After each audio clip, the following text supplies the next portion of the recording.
The following is an Outdoor Channel online original.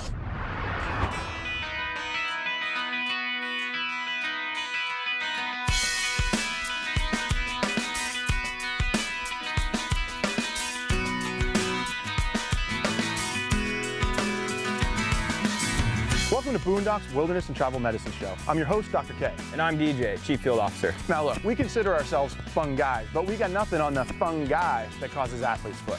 Athlete's foot's a general term that refers to the most common fungal disease seen in human beings. Because it's a fungus, it's potentially infectious and can absolutely be spread from person to person. So remember this episode next time you're at the gym locker or standing barefoot in line at airport security. One particular type of fungus called Tonsurans rubrum is responsible for most of the athlete's foot infections, or tinea pedis as it's also known, in the United States. Here's what the little bugger looks like under the microscope. See all those little lines lying over the top of the skin cells? That's fungus among us. People with frequent athlete foot infections tend to wear occlusive shoes. That is, they wear shoes that don't allow their feet to breathe. Consequently, they get sweaty feet. Occlusive shoes and sweaty feet are the #1 risk factor for athlete's foot. In fact, athlete's foot is actually uncommon in human populations that don't wear shoes. That's because fungi like sweat.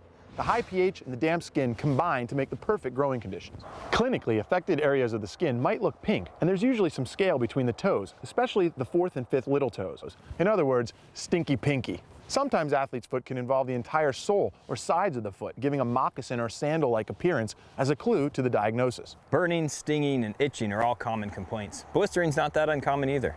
Both feet are usually involved, and interestingly, one hand, usually the dominant one, can be symptomatic as well. Presumably, that's because if you're right-handed, you're most likely to use your right hand when touching your infected feet, so the infection spreads to that hand first. For the same reason, there's an old saying in dermatology that goes, make sure you put your socks on before your underwear. But I'll let you figure that one out for yourself. Your doctor should be able to help distinguish between athlete's foot and some medical problems like allergic reactions or bacterial infections. Sometimes a light skin scraping or fungal culture swab is done to isolate the fungus from the skin and identify it more specifically. This helps to confirm the diagnosis and can better guide treatment. To help prevent athlete's foot, get rid of old shoes that can harbor a large number of fungal organisms. If you don't want to throw your old shoes away, try an antifungal or absorbing powder like plain old cornstarch or talc or Zeazorb. These will help keep your socks and shoes dry.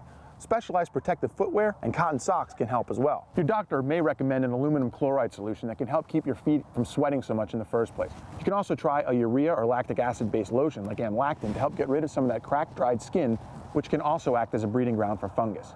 Make sure to dry your toes thoroughly after bathing or showering, and please, do cut your toenails regularly. If you have a significant amount of cracking and skin breakage between the toes, try keeping your toes separated using foam or cotton balls in the evening. This will help keep them dry and keep them from rubbing against one another. Over-the-counter antifungal creams are usually all you need to treat good old-fashioned, run-of-the-mill athlete's foot. Something like terbinafine or clotrimazole cream applied a couple of times a day for up to 4 weeks should do the trick. For cases of not your mama's regular old athlete's foot, your doctor may prescribe stronger medicated creams. Sertaconazole or ketoconazole are common choices that can do the trick.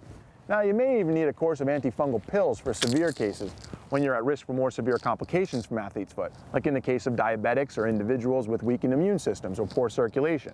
Griseofulvin, fluconazole, and terbinafine are all examples of these heavy-hitting medications. Remember, no matter what you hear, feet can get pretty dirty. So keep them clean and fungus-free using the tips you just learned here. If you do develop signs and symptoms of athlete's foot, consult your doctor and get treated quickly before a small problem turns into a bigger one. And as always, share this information with others out there in the field. Remember, when you're out there, be there. See you next time on BoonDOCS Wilderness and Travel Medicine Show, only on OutdoorChannel.com.